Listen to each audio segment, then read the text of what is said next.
Good morning my dear students, कैसे हो आप सभी। उम्मीद करता हूं कि आप लोग रेगुलर मेरे साथ जो मैं क्वेश्चन डेली अपलोड कर रहा हूं वो आप क्वेश्चन करते होंगे डेली घर पे।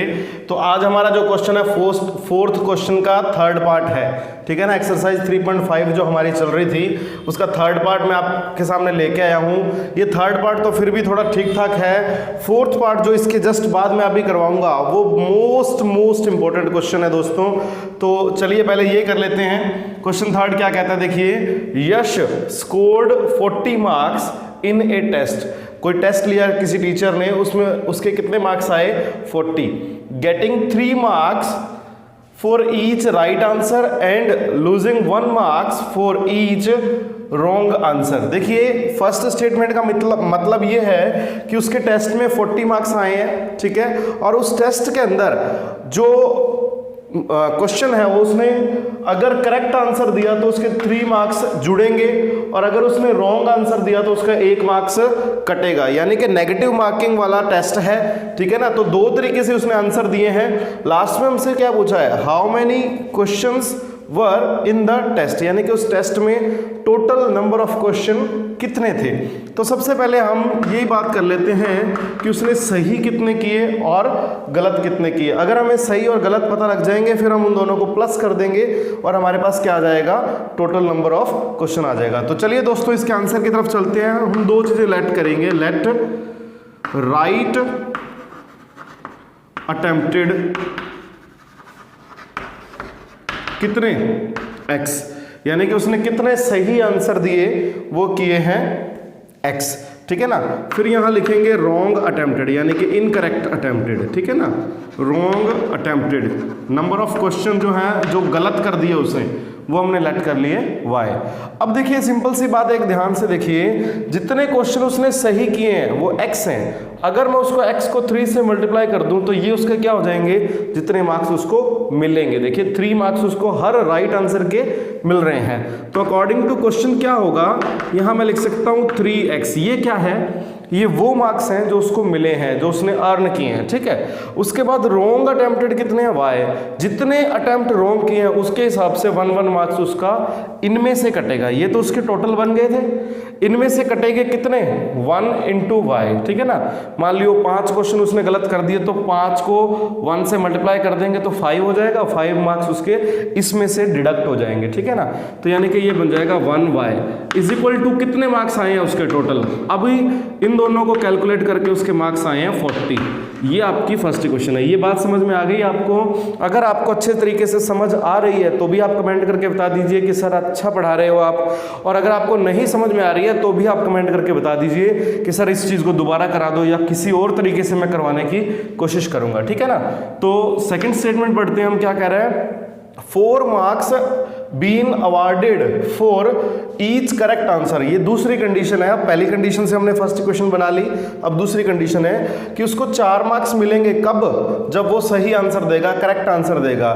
And 2 marks been deducted for each incorrect answer, यानी कि 4 मार्क्स तो सही आंसर के मिलेंगे और 2 मार्क्स उसके कटेंगे, 2 मार्क्स उसके डिडक्ट हो जाएंगे।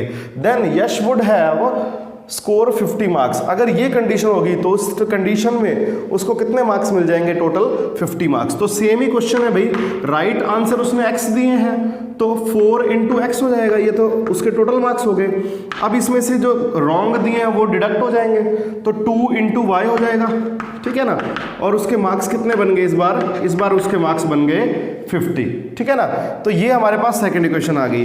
देखिए अब हमें इसको एलिमिनेशन मेथड से अगर सॉल्व करना चाहते हैं तो ये 1y है और ये क्या है 2y। तो फर्स्ट इक्वेशन को अगर मैं 2 से मल्टीप्लाई कर दूं तो कोई दिक्कत नहीं है। यहाँ मैं फर्स्ट इक्वेशन को 2 से मल्टीप्लाई कर रहा हूँ, ठीक है।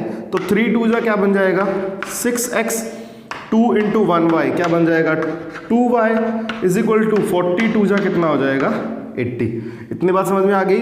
अब सेकंड इक्वेशन को मैं कुछ भी चेंज नहीं कर रहा हूं, मैंने सेकंड इक्वेशन को सेम टू सेम लिख दिया, ठीक है ना। साइन चेंज होंगे ये आपको पता ही है, ठीक है ना।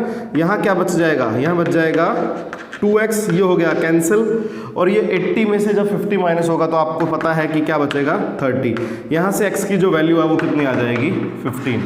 x की वैल्यू, ये 2 इसके डिवाइड में चला जाएगा तो x की वैल्यू कितनी आ जाएगी 15, यानी कि उसने सही answer, right answer, correct answer कितने दिए 15, ठीक है ना। अभी तक हमारे पास करेक्ट आंसर आए हैं। अब ये x की जो वैल्यू 15 है इसको हम फर्स्ट में पुट कर दें चाहे सेकंड में कर दें, हमारा आंसर आ जाएगा। तो यहाँ मैं लिख रहा हूँ दोस्तों फ्रॉम इक्वेशन नंबर 1। मेथड कौन सा चल रहा है, एलिमिनेशन मेथड, ठीक है ना। 3x minus 1y is equal क्या 40, ठीक है ना। x की वैल्यू 15 है, ठीक है, तो 3 into 15 minus 1y is equal to 40, तो ये 15 3 जा कितना हो गया 45, minus 1y is equal to क्या 40, ये माइनस का 1y उधर चला जाएगा और 40 इधर आ जाएगा, तो 45 माइनस 40 क्या आ गया 1y, ये बन गया 5 किसकी वैल्यू आ गई, y की वैल्यू आ गई। तो इसमें मतलब उसने रॉन्ग आंसर कितने दिए थे 5 और राइट आंसर कितने दिए थे 15। हमसे पूछा क्या था, हमसे पूछा था टोटल नंबर ऑफ क्वेश्चंस कितने हैं टेस्ट में, तो भैया 15 उसने गलत दिए, 5 उसने सही दिए, तो टोटल नंबर ऑफ क्वेश्चन कितने आ गए, टोटल नंबर ऑफ क्वेश्चंस आ गए 20, ठीक है ना। उस टेस्ट में क्वेश्चन कितने थे 20, ठीक है ना। तो ये आपका थर्ड पार्ट हो गया। सो माय डियर स्टूडेंट्स, ये है बहुत ही धमाकेदार क्वेश्चन, और क्वेश्चन इतना इंपॉर्टेंट है, साथ आपके क्लास टेस्ट में भी इंपॉर्टेंट है, आपके एफए में भी इंपॉर्टेंट है, आपके बोर्ड्स के लिए भी इंपॉर्टेंट है, और बहुत सारे कंपटीशन लेवल के एग्जाम में भी ऐसे सेम स्टेटमेंट के क्वेश्चन जो हैं वो पूछे जाते हैं। तो आपको समझना बहुत ज़रूरी है, क्वेश्चन को समझिए ध्यान से। क्या कह रहा है, places A and B are 100 kilometre apart, ठीक है ना, यानी कि दो प्लेस हैं, हम यहीं से इसकी जो प्लानिंग है वो करनी स्टार्ट कर देते हैं। इसको मैं डायग्राम के फॉर्म में आपको समझाऊंगा, ठीक है। ये ए प्लेस है भाई और ये कोई बी प्लेस है, और इनके बीच की जो डिस्टेंस है वो कितनी है, इनके बीच की जो डिस्टेंस है वो 100 किलोमीटर है। ये बात समझ में आ गई। अब आगे देखिए, one car starts from A and another car start from B at the same time. भाई एक कार यहाँ से स्टार्ट हुई और दूसरी कार बी पॉइंट से स्टार्ट हुई, और सेम टाइम पे दोनों कार स्टार्ट हुई हैं, ठीक है। If the cars travel in same direction, देखिए ये ए कार इधर चली और बी कार भी इधर चली, तब हम बोलेंगे कि ये दोनों क्या है सेम डायरेक्शन में। चाहे तो दोनों कार्स को आप इधर चला लो, चाहे दोनों कार्स को आप इधर चला लो, उससे कोई फर्क नहीं पड़ता, ठीक है। यानी कि डायरेक्शन इनकी क्या होनी चाहिए सेम। एट डिफरेंट स्पीड्स, हमें क्या है कि डायरेक्शन इनकी सेम है और चल रही कहाँ है ये डिफरेंट स्पीड्स पे, तो जो डिफरेंट स्पीड है हम उन्हीं को लेट कर लेते हैं। तो सबसे पहले मैंने यही लेट करना है, स्पीड ऑफ कार ए, उसको मैंने लेट कर लिया x। जो फर्स्ट कार है वो a से चल रही है तो उस कार का नाम भी मैंने a ही रख दिया, इस कार का नाम मैंने क्या रख दिया b। तो उसकी जो कार की स्पीड है वो x मान ली, और स्पीड ऑफ कार b उसकी स्पीड मैंने क्या लेट कर ली y लेट कर ली। इतनी बात समझ में आ गई। अब हम आगे क्वेश्चन पढ़ते हैं। If they travel in the same direction at different speeds, they meet in 5 hours, यानी कि 5 घंटे में ये जो पीछे वाली कार है ये इसके बराबर पहुंच जाएगी। मान लो 5 घंटे में ये बी वाली कार यहाँ गई, ठीक है, बी वाली कार यहाँ गई और ए वाली कार फुल स्पीड से चली, इससे ज़्यादा स्पीड से चली, और दोनों कहाँ मिल गई 5 घंटे बाद कहीं ना कहीं मिल गई। यानी कि इन दोनों ने कितना ट्रैवल किया 5 घंटे ट्रैवल किया। टाइम दोनों ने कितना लिया, इस कार ने यहाँ से इधर जाने में भी 5 घंटे लिए, यहाँ से इधर जाने में भी कितने लिए 5 घंटे। तो टाइमिंग कितनी है दोनों की 5 आवर्स, ठीक है ना। 5 आवर्स बाद दोनों यहाँ दोनों मिल गई, ठीक है ना, ये दोनों कारें एक जगह पे मिल गई। अब आपको जो फॉर्मूला जो यूज़ करना है वो थोड़ा ध्यान से देखिए। हमारे पास एक फॉर्मूला है, ठीक है ना, क्या फॉर्मूला है, speed into time is equal to क्या होती है डिस्टेंस, ठीक है ना। ये साइंस का फॉर्मूला फिजिक्स का, ठीक है ना। स्पीड इनटू टाइम क्या होती है हमारे पास डिस्टेंस, ये आपको फॉर्मूला लर्न करना है, ठीक है ना। तो अब आप इनकी ध्यान से देखिए, कार ए की जो स्पीड है वो कितनी है x है, और कार बी की जो स्पीड है वो कितनी है y है। दोनों का टाइम कितना है 5 आवर्स। अगर a की स्पीड को a के टाइम से मल्टीप्लाई कर दूं, देखो स्पीड इनटू टाइम कर रहे हैं हम, तो अगर मैं 5 इंटू एक्स कर दूँ, 5 इंटू एक्स, इस बात को थोड़ा ध्यान से समझना आप। ये 5 क्या है? टाइम है। और स्पीड कितनी है? एक्स। ये क्या आ गया? ये डिस्टेंस आ गई किसकी? एक कार की डिस्टेंस, यहाँ से यहाँ तक। क्योंकि जब मैं स्पीड को टाइम से मल्टीप्लाई करूँगा तो क्या आएगी मेरे पास? मेरे पास आएगी डिस्टेंस, ठीक है ना। तो देखिए कार की जो स्पीड है वो एक्स है, और कार का जो टाइमिंग है वो कितना है? 5 घंटे 5 आवर्स। तो ये टोटल जो डिस्टेंस है वो कितनी है? 5x। ये बात समझ में आ गई, ठीक है। अब दूसरी कार की बात करें, इसकी स्पीड y है और इसने भी 5 घंटे लिए, तो ये क्या है? 5y। ये डिस्टेंस किसकी आ गई? b कार की। ये डिस्टेंस b कार की है और ये डिस्टेंस क्या है? a कार की। अगर मैं इन दोनों को माइनस कर दूं, भाई a कार ने यहाँ से यहाँ तक डिस्टेंस कवर करी और b कार ने यहाँ से यहाँ तक डिस्टेंस कवर की। अगर इन दोनों डिस्टेंसेस को मैं माइनस कर दूं तो मेरे पास बचेगा क्या? मेरे पास बचेगा 100। ये बात आपके समझ में आ गई या नहीं आई? कमेंट करके ज़रूर बता देना। देखिए ये डिस्टेंस है a कार की और ये डिस्टेंस है b कार की। तो इस बड़ी डिस्टेंस में से जब मैं ये छोटी डिस्टेंस माइनस करूँगा तो मेरे पास क्या बचेगी? ओनली 100 किलोमीटर बचेगी। तो वो मैंने यहाँ लिख दी। अब इस इक्वेशन को और सॉल्व करने के लिए, शॉर्ट फॉर्म में लाने के लिए 5 कॉमन आ सकता है। 5 जैसे ही कॉमन आएगा तो यहाँ बचेगा x minus y is equal to कितना? 100। ये 5 इसके डिवाइड में चला जाएगा तो यहाँ इक्वेशन मेरे पास जो बन के निकलेगी वो आएगी x minus y is equal 20। ये मेरी क्या है? फर्स्ट इक्वेशन है। इतनी बात आपको क्लियर हो गई। अब हम चलते हैं सेकंड स्टेटमेंट पे। अभी तक हमने क्वेश्चन यहाँ तक पढ़ा था, अब हम आगे चलते हैं। If they travel towards each other. भाई पहली कंडीशन में क्या था? कारें सेम डायरेक्शन में चली थी। अब मैं यहाँ आपको दूसरी बार बताता हूँ। भाई ये वही चीज़ है, ये कार A है, ये इधर चली, और ये कार B है, ये इधर चली। दोनों के बीच में डिस्टेंस कितनी है? 100 किलोमीटर। क्योंकि उसने कुछ स्टेटमेंट में क्या बोल दिया? If they travel towards each other, दोनों एक दूसरे की तरफ चली तो दे मीट इन 1 आवर, यानी कि यहाँ कहीं भी मिल गई। दोनों कब मिली? 1 घंटे में। यानी कि इसने जो A कार ने डिस्टेंस ट्रैवल की, जितनी भी डिस्टेंस ट्रैवल करी वो कितने घंटों में की? 1 आवर में। और जो B कार ने की वो भी क्या करी? 1 आवर में, ठीक है। इस बार दोनों का जो टाइमिंग है वो क्या है? 1 आवर है। अब देखिए अगर A कार की स्पीड को अगर उसके टाइम से मल्टीप्लाई कर दूं, देखो स्पीड को अगर मैं टाइम से मल्टीप्लाई कर दूं तो क्या आएगी मेरे पास? डिस्टेंस आएगी। तो यहाँ मैं वही काम कर रहा हूँ दोस्तों, देखिए ध्यान से। Speed into time, 1 into x क्या बनेगा? x बनेगा, ठीक है। फिर दूसरी कार की जो डिस्टेंस है उसकी बात करें, y इंटू 1, यानी कि स्पीड इंटू टाइम, ये क्या बन जाएगा? y। अगर मैं इन दोनों को प्लस करूं, देखो ये A कार यहाँ से यहाँ आई और B कार यहाँ से यहाँ आई। दोनों ने जो डिस्टेंस छोटी छोटी ट्रैवल करी है उन दोनों को अगर मैं प्लस कर दूं तो मेरे पास क्या आएगा? 100 आएगा। A कार यहाँ से यहाँ आई, B कार यहाँ से यहाँ आई, तो दोनों की जो टोटल डिस्टेंस है वो कितनी है? 100 किलोमीटर। तो ये आपकी क्या है? 100 किलोमीटर। ये आपकी सेकंड इक्वेशन है। अब फर्स्ट और सेकंड इक्वेशन आपकी इतनी ईजी बनी है, लेकिन इक्वेशन बनानी ही टफ थी बस। और कैसे बनी ये आपको समझ में आ गया होगा।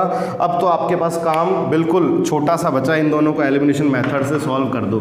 तो मैं फर्स्ट और सेकंड इक्वेशन को ऊपर लिख रहा हूँ, x minus y is equal to 20। ये हमारी फर्स्ट इक्वेशन है। सेकंड इक्वेशन क्या है? x plus y is equal to 100। देखिए y कैंसिल हो गया एलिमिनेशन मेथड से। यहाँ क्या बन गया? 2x कितना? 120। x की वैल्यू कितनी? 60। x क्या है? x है स्पीड ऑफ कार A, यानी कि पहली कार की जो स्पीड है 60 किलोमीटर पर आवर है। इसके आगे आपको यूनिट लगानी जरूरी है, 60 किलोमीटर पर आवर। ये फर्स्ट कार की जो है वो स्पीड आ गई। अब x की वैल्यू आप चाहे फर्स्ट में पुट कर दो चाहे सेकंड में पुट कर दो, तो आपको यहाँ वैल्यू पुट करनी है। x की जगह मैं लिख रहा हूँ 60। फर्स्ट इक्वेशन में 60 लिखा मैंने, minus y is equal to क्या है? इज इक्वल टू है 20। ये प्लस का 20 इधर जाके क्या होगा? माइनस का, और y उधर जाके प्लस का। तो 60 माइनस 20 क्या बन जाएगा? 40। और ये क्या आ जाएगी? y की स्पीड, यानी कि दूसरी कार की जो वैल्यू है, दूसरी कार की जो स्पीड है वो y की वैल्यू आ जाएगी आपके पास कितनी? 40 किलोमीटर पर आवर। तो ये फर्स्ट कार की स्पीड आ गई, ये सेकंड कार की स्पीड आ गई। ये क्वेश्चन आपको उम्मीद करता हूँ समझ आ गया होगा। चलिए लास्ट जो पार्ट बच गया है 3.5 एक्सरसाइज का, वो भी कर लेते हैं। तो चलिए दोस्तों, लास्ट क्वेश्चन जो रह गया था वो लिख दिया आपके सामने। क्वेश्चन क्या है? The area of a rectangle gets reduced by 9 square units if its length is reduced by 5 units and breadth is by 3 unit. यानी कि क्या कह रहे हैं कि एक रेक्टेंगल है उसका एरिया कितना बढ़ जाता है, 9 स्क्वायर यूनिट इंक्रीज हो जाता है जब क्या करें, उसकी जो लेंथ है उसको 5 यूनिट कम कर दें और उसकी जो ब्रेड्थ है उसको 3 यूनिट इंक्रीज कर दें। तो देखिए आपको मैं समझा देता हूं कि क्वेश्चन कहना क्या चाहता है। ये एक रेक्टेंगल बनाया मैंने, ठीक है, इसकी लेंथ को मैंने x लेट कर लिया और इसकी ब्रेड्थ को मैंने क्या लेट कर लिया, y। तो ये चीजें मैं सबसे पहले आपको लिख देता हूं कि लेट कर लिया हमने, length is x and breadth को हमने क्या लेट कर लिया दोस्तों, y। ठीक है, अगर लेंथ x और ब्रेड्थ y है तो उसका रेक्टेंगल का जो एरिया है वो क्या होगा, लेंथ इनटू ब्रेड्थ होगा। एरिया ऑफ रेक्टेंगल का फॉर्मूला होता है लेंथ इनटू ब्रेड्थ। तो एरिया क्या बन गया, x इनटू y। ये आपका क्या बन गया, एरिया। आफ्टर दैट क्वेश्चन क्या कह रहा है, देखिए अगर लेंथ को कितना बढ़ा दूं मैं, 5 बढ़ा दूं। जब लेंथ 5 बढ़ेगी अकॉर्डिंग टू क्वेश्चन, अब हमारी फर्स्ट क्वेश्चन बनने जा रही है, ये हमारी पहले लेंथ थी x, अब कितनी बढ़ गई, 5 बढ़ गई, सॉरी कम हो गई, लेंथ क्या हो गई, 5 यूनिट्स कम हो गई। तो लेंथ में से 5 मैंने क्या कर दिया, कम। And breadth is increased by 3। तो जो ब्रेड्थ है यानी कि y है, अगर मैं इसको 3 इंक्रीज कर दूं तो ये क्या है, आपकी नई लेंथ है और ये क्या आपकी नई ब्रेड्थ है। न्यू लेंथ और न्यू ब्रेड्थ को अगर अपने मल्टीप्लाई करेंगे तो क्या आएगा, नया एरिया आएगा। जो पुराना एरिया था वो कितना था, पुराना एरिया था x इंटू वाई। देखिए ये न्यू लेंथ है अकॉर्डिंग टू क्वेश्चन, ये न्यू ब्रेड्थ है, लेंथ इंटू ब्रेड्थ क्या आएगा, एरिया। ये एरिया क्या है, पुराना है, नया एरिया कितना है, क्वेश्चन की फर्स्ट लाइन पढ़ लीजिए, the area of rectangle gets reduced by 9 square unit. यानी कि पहले जितना एरिया था उसमें से 9 क्या कर दो, कम कर दो। तो ये जो एरिया बन गया, ये बन गया नया area, new area of rectangle. तो ये लेंथ है, ये ब्रेड्थ है, इनको मल्टीप्लाई करेंगे तो क्या बनेगा, न्यू एरिया। जो न्यू एरिया है वो ओल्ड वाले में से 9 स्क्वायर यूनिट क्या है, कम है। तो इसको मैं मल्टीप्लाई कर रहा हूं, देखो x को जब y से करूंगा तो क्या बनेगा, xy। x को जब 3 से करूंगा तो क्या बनेगा, 3x। 5 को y से करूंगा तो 5y और 3 5 जा 15 is equal to xy minus 9। ये xy हो गया कैंसिल, ठीक है। यहां बन गया आपके पास 3x माइनस 5y, ये दोनों लिख दिए मैंने। ये माइनस का 15 है, ये प्लस माइनस का 9, इधर जाके क्या हो जाएगा, प्लस का 9। तो यहां हमारे पास माइनस का 6 बच जाएगा। ये आपकी क्वेश्चन नंबर 1 बन गई। क्वेश्चन की फर्स्ट स्टेटमेंट पढ़ी और उसके अकॉर्डिंग ये लाइन बन गई, ये बनानी बहुत जरूरी थी। अब आप सेकंड स्टेटमेंट और पढ़ लेते हैं, फिर हम सेकंड क्वेश्चन बनाएंगे। देखिए सेकंड क्वेश्चन कैसे बनेगी, क्वेश्चन की स्टेटमेंट पढ़ लेते हैं। क्वेश्चन क्या कहता है, if we increase the length by 3 unit. पहले लेंथ कितनी थी, x, अब लेंथ जब 3 यूनिट बढ़ गई तो x + 3 हो गई। एंड ब्रेड्थ बाय 2 यूनिट, यानी कि ब्रेड्थ को कितना कर दें, पहले से 2 ज्यादा कर दें, 2 यूनिट इंक्रीज कर दें। Then the area increases by 67 square unit. Area कितना बढ़ेगा, 67। पहले कितना था, xy, अब कितना बन जाएगा, xy + 67। ये बन गया। अब हमें करना कुछ नहीं है, सिर्फ 2 ब्रैकेट्स का मल्टीप्लाई करना है, xy x into 2 3 into y is equal xy + 67। ये बन गया, ठीक है ना। xy से xy कैंसिल हो जाएगा, चाहे आप इसको लेफ्ट साइड में लाओगे तो भी कैंसिल हो जाएगा ये। और यहाँ एक चीज रह गई हमारी, 3 × 6 रहेगा, यहाँ प्लस में क्या आएगा, 6 और आएगा। दोबारा सुन लीजिए इस चीज को, x को y से किया तो xy, x को जब 2 से किया तो 2x, 3 को जब y से किया तो 3y, 3 को जब 2 से किया तो प्लस का 6, ये xy प्लस का 67। तो यहाँ देखिए ये बन गया 2x, ये बन गया 3y, ये प्लस का 6 है, माइनस का 61, ये प्लस का है ना 61, लेफ्ट साइड में जब आएगा तो माइनस का 61। तो जब 61 में से आप 6 माइनस कर दोगे, 61 में से जब 6 माइनस करोगे तो क्या बचेगा, माइनस का 55 = 0। ये आपकी क्या बन जाएगी, सेकंड इक्वेशन बन जाएगी।